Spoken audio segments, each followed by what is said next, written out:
بسم اللہ الرحمن الرحیم۔ بسم اللہ الرحمن الرحیم۔ عزیز طلباء اور طالبات، السلام علیکم ورحمۃ اللہ وبرکاتہ۔ فقہی احکام کے دروس کا سلسلہ جاری ہے اور ہم نے فقہی احکام میں سبق نمبر 49 کو پڑھ لیا، جس کا موضوع عبادات تھا اور ذیلی موضوع وضو، اور پھر اس کا ذیلی موضوع جو ہے وہ وضو کے احکام۔ آج ابھی سبق نمبر 50 پڑھنے لگے ہیں اور اس کا موضوع بھی عبادات ہے، ذیلی موضوع وضو، اور اس کے علاوہ ذیلی موضوع وضو کے احکام ہیں۔ اور آخر میں ہو سکتا ہے وضو کے احکام کی بجائے وہ چیزیں جن کے لیے وضو واجب ہوتا ہے ان کو ہم ذکر کریں گے انشاءاللہ۔ اس میں یعنی پھر ذیلی وضو کے ٹائٹل عنوان بدل جائیں گے، تو بہرحال اس کو آگے دیکھتے ہیں چل کے۔ تو آج انشاءاللہ توضیح المسائل کے مسئلہ نمبر 312، 313، 14 سے ہم شروع کریں گے انشاءاللہ۔ جی آئیں شروع کریں۔ جی تو مسئلہ نمبر 312 ہے اور اس کا موضوع بھی عبادات ہے، ذیلی موضوع وضو ہے اور اس کا ذیلی موضوع احکام وضو ہے۔ جو شخص پیشاب یا پاخانے کو روکنے پر قدرت نہ رکھتا ہو تو جہاں تک ممکن ہو نماز میں پیشاب یا پاخانے کو روکنا چاہیے، اور بہتر ہے کہ اسے روکے اگرچہ اس پر کچھ خرچ کرنا پڑے، بلکہ اس کا مرض اگر آسانی سے دور ہو سکتا ہے تو بہتر ہے کہ اپنا علاج کرائے۔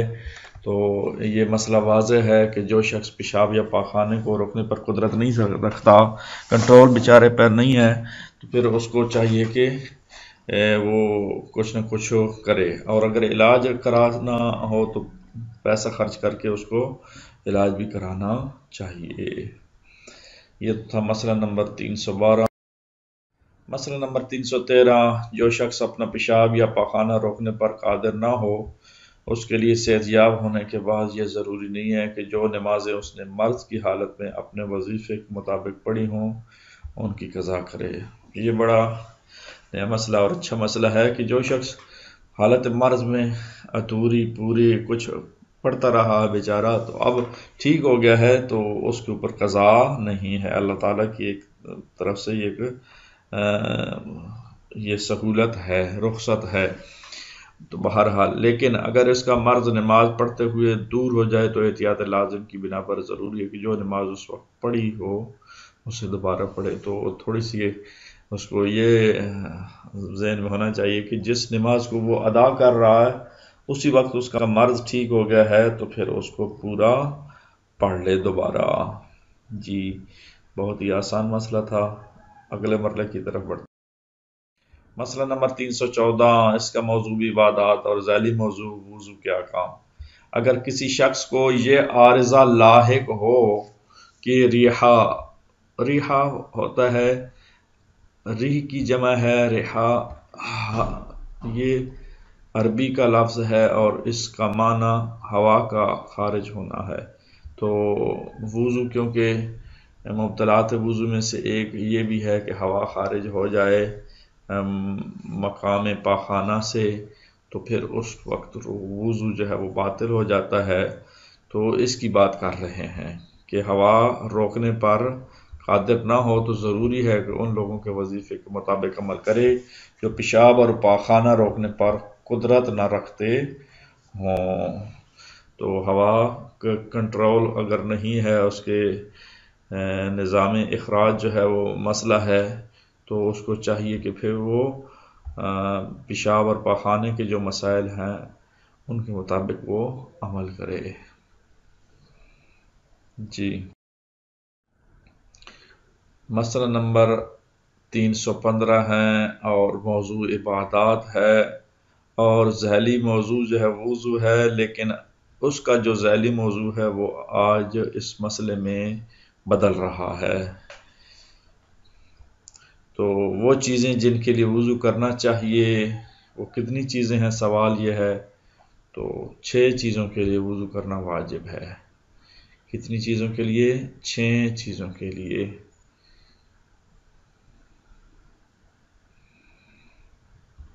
اول واجب نمازوں کے لیے سوائے نماز میت کے اور مستحب نمازوں میں وضو شرط صحت ہے۔ واجب نمازوں کے لیے سوائے نماز میت کے اور مستحب نمازوں میں وضو شرط صحت ہے۔ تو ساری واجب نمازوں کے لیے واجب ہے نماز میت کے علاوہ، اور مستحب نمازوں میں وضو شرط صحت ہے۔ یہ جاننا ضروری تھا۔ یہ پہلا نمبر، اب باقی 5 چیزیں اگلی سلائیڈ میں ہم ذکر کرتے ہیں۔ دوم، جس کے لیے وضو کرنا واجب ہے اس سجدے اور تشہد کے لیے جو ایک شخص بھول گیا ہو جبکہ ان کے اور نماز کے درمیان کوئی حدث اس سے سرزاد ہوا ہو۔ حدث کا معنی ہوتا ہے مثلا پیشاب یا پاخانہ کرنا۔ مثلا اس نے پیشاب کیا ہو لیکن سجدہ صاحب کے لیے وضو کرنا واجب نہیں ہے۔ تو بہرحال لیکن کے بعد یہ علیحدہ مسئلہ ہے، اس سے پہلے دوبارہ سمجھ لیں کہ جن چیزوں کے لیے وضو کرنا واجب ہے وہ چیزیں بیان ہو رہی تھیں۔ تو پہلا واجب نمازوں کے لیے، دوسرا جن چیزوں کے لیے وضو واجب ہے ان میں اس سجدے اور تشہد کے لیے جو ایک شخص بھول گیا ہو جبکہ ان کے اور نماز کے درمیان کوئی حدث اس سے زر ساد ہوا، یعنی وضو وہ باطل ہو گیا تھا نماز کے بعد اور اس نے سجدہ صاحب بھی دینا تھا اور تشہد بھی پڑھنا تھا، تو ان کی قضا جو ہے وہ کرنی تھی۔ تو بہرحال اس طرح کا کوئی معاملہ پیش آ گیا تھا۔ جی نمبر 3، جس کے لیے وضو کرنا واجب ہے خانہ کعبہ کے واجب طواف کے لیے جو حج اور عمرہ کا جز ہو۔ یہ نمبر 3، میرے خیال میں اس میں کوئی سمجھنے والی چیز نہیں ہے، اس وجہ سے آگے بڑھتے ہیں۔ نمبر 4، وضو کرنے کے لیے منت مانی ہو یا عہد کیا ہو یا قسم کھائی ہو تو اس وقت وضو واجب ہو جاتا ہے۔ تو پہلے واجب نماز کے لیے، دوسرا سجدے اور تشہد بھولے ہوئے کے لیے، تیسرا خانہ کعبہ کے واجب طواف کے لیے، اور چوتھا وضو کرنے کی منت مانی ہو یا عہد کیا ہو یا قسم کھائی ہو تو اس کے لیے۔ پانچواں جس کے لیے وضو کرنا واجب ہے اگلے سلائیڈ میں ہم پانچواں، جب کسی کے نے منت مانی ہو کہ مثلا قرآن مجید کا بوسہ لے لوں گا، جب قرآن مجید کے بوسے لینے کی منت مانی ہو تو اس وقت بھی وضو واجب ہے، کیونکہ قرآن مجید کا ٹچ کرنے کے لیے وضو واجب ہے۔ اور نمبر 6 شیشہ میں لکھا ہوا ہے، یعنی نمبر 6 جو ہے وہ جن کے لیے وضو واجب ہے ان میں سے نمبر 6،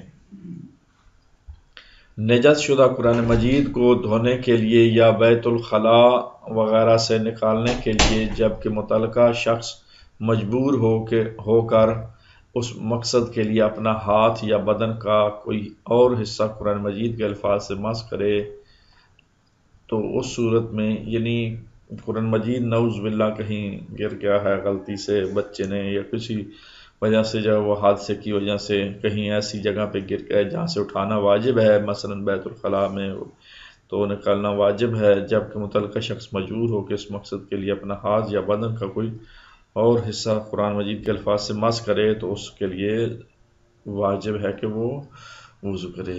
اب اس کے بعد لیکن وضو میں صرف ہونے والے وقت اور اگر قرآن مجید کو دھونے یا اس سے بیت الخلاء سے نکالنے میں اتنی تاخیر کا باعث ہو جس سے کلام اللہ کی بے حرمتی ہوتی ہو تو ضروری ہے کہ وہ وضو کیے بغیر قرآن مجید کو بیت الخلاء وغیرہ سے باہر نکال لے، یا اگر نجس ہو گیا ہو تو اسے دھو ڈالے۔ ہاں اگر اتنی تاخیر ہو وضو کرتا رہے گا تو پھر قرآن مجید کی بے حرمتی ہوگی یا آگے چلا جائے گا تو اس کو فوراً جو ہے وہ وضو کیے بغیر ہی فوراً اٹھا لینا چاہیے، یعنی مصلحت کو دیکھتے ہوئے وضو میں مصلحت بھی ہے اور اٹھانے میں بھی مصلحت ہے، اور بے حرمتی ہے، زیادہ دیر کرنے میں مفسدہ ہے، تو پھر اس کو سوچنا ہوگا۔ اگلے مرحلے کی طرف بڑھتے ہیں جی۔ مسئلہ نمبر 316، اس کا موضوع بھی عبادات۔ جو شخص باوضو نہ ہو اس کے لیے قرآن مجید کے الفاظ کو چھونا یعنی اپنے بدن کا کوئی حصہ قرآن مجید کے الفاظ سے لگانا حرام ہے۔ دوبارہ پڑھ لیتے ہیں۔ جو شخص باوضو نہ ہو اس کے لیے قرآن مجید کے الفاظ کو چھونا یعنی اپنے بدن کا کوئی حصہ قرآن مجید کے الفاظ سے لگانا حرام ہے۔ آسان، اور یہ بھی ہمارے معاشرے میں عام اور فہم بھی ہے، لیکن اگر قرآن مجید کا فارسی زبان یا کسی اور زبان میں ترجمہ کیا گیا ہو تو اسے چھونے میں کوئی اشکال نہیں ہے۔ ہاں، ٹیکسٹ اور متن قرآن کی بات ہو رہی ہے، نہ کہ جو ہے وہ تراجم کی بات ہو رہی ہے۔ تو تراجم کا یہ حکم نہیں ہے، ٹیکسٹ کا یہ حکم ہے جی۔ یہاں تک جو ہے وہ ہم نے پڑھا، تو میرے خیال میں اب ہم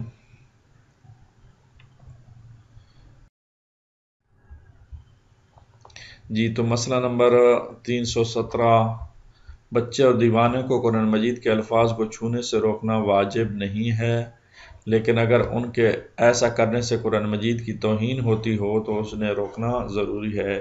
انتہائی عام اور فہم یہ مسئلہ ہے کہ مسئلہ نمبر 317 توضیح المسائل کا عبادات موضوع اور وضو جو احکام وضو اس کے ذیلی موضوع ہے۔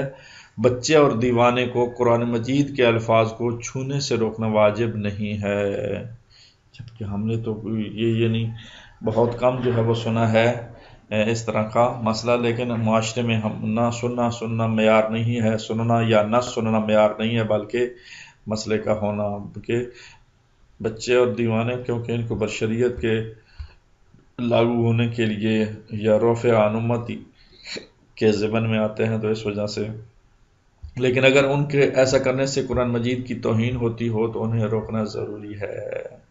اگر توہین کا پہلو نکلتا ہے تو پھر بچہ ہو یا دیوانہ ہو، ساروں کو روکنا ضروری ہے۔ تو آئیں آج کے سبق کا ہم خلاصہ پیش کرتے ہیں آپ کی خدمت میں۔ آج جو سبق پڑھا ہے، سبق نمبر 50، اس میں ہم نے مسئلہ نمبر 312 پڑھا، جو شخص پیشاب یا پخانہ روکنے پر قادر نہ ہو تو اس کا کیا حکم ہے۔ مسئلہ نمبر 313 پڑھا کہ جو شخص پیشاب یا پخانہ روکنے پر قادر نہ ہو تو اس کے لیے صحت یاب ہونے کے بعد یہ ضروری نہیں کہ جو نمازیں اس نے مرض کی حالت میں پڑھی ہیں ان کی قضا کرے۔ اور مسئلہ نمبر 314 پڑھا کہ جو شخص یہ عارضہ لاحق ہو کہ اس کی ہوا خارج ہوتی ہے تو اس پر قدرت نہ رکھتا ہو تو اس کا حکم بھی جو ہے وہ پیشاب اور پاخانے والے کی طرح ہے۔ اور پھر ہم نے پڑھی ہیں مسئلہ نمبر 315 میں 6 چیزیں جن کے لیے وضو کرنا جو ہے واجب ہوتا ہے، نماز میت کے علاوہ واجب نمازوں کے لیے، بھولے ہوئے سجدے اور تشہد کی انجام دہی کے لیے، اور خانہ کعبہ کے واجب طواف کے لیے، وضو کرنے کی نظر یا قسم یا عہد کی ہو اس کے لیے، اور 5واں جب کسی نے نظر کی ہو کہ مثلا قرآن مجید کا بوسہ لے ہوگا تو قرآن مجید کو بوسہ لینے کے لیے وضو کرنا ضروری ہے۔ اور نمبر 6 نجس شدہ قرآن مجید کو دھونے کے لیے یا بیت الخلاء سے نکالنے کے لیے۔ اور یہ نمبر 6 ہم نے چیزیں پڑھی ہیں کہ جن کو وضو کرنا جن کے لیے ضروری ہے۔ اور آخری جو 2 مسئلے پڑھے، سیکنڈ لاسٹ یہ تھا کہ جو شخص باوضو نہ ہو اس کے لیے قرآن مجید کے الفاظ کو مس کرنا یعنی اپنے بدن کا کوئی حصہ قرآن مجید کے الفاظ سے لگانا حرام ہے۔ اور آخری یہ مسئلہ آپ کی خدمت میں، بچے اور دیوانے کو قرآن مجید کے الفاظ چھونے سے روکنا واجب نہیں ہے، لیکن توہین کا پہلو ہو تو واجب ہے۔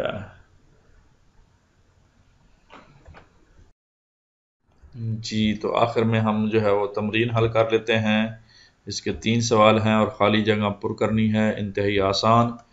سوال نمبر 1، شروع میں ہی ڈیش ڈیش ہے، یہ فگر لکھنا ہے 1 2 3 4 5، ان میں سے 6 7 8 کوئی بھی ایک فگر جو ہے وہ ڈیجٹس جو ہے وہ ہیں، تو ان 3 چیزوں کے لیے وضو کرنا واجب ہے، ڈیش ڈیش۔ اور کوشچن نمبر 2 ہے کہ سوم خانہ کعبہ کے واجب طواف کے لیے جو حج اور عمرہ کا ہے ڈیش ڈیش، یہاں آپ نے خالی جگہ پر کرنی ہے۔ سوال نمبر 3، بچے اور دیوانوں کو قرآن مجید کے الفاظ کو چھونے سے روکنا واجب ہے نہیں ہے، کوئی حرج نہیں ہے، کیا ہے؟ ڈیش ڈیش لکھا ہوا ہے، اس کا آپ نے جب فلنگ دا بلیس کرنی ہے۔ آج کے لیے اتنا ہی کافی ہے۔ اللہ تعالیٰ آپ لوگوں کا حامی و ناصر ہو۔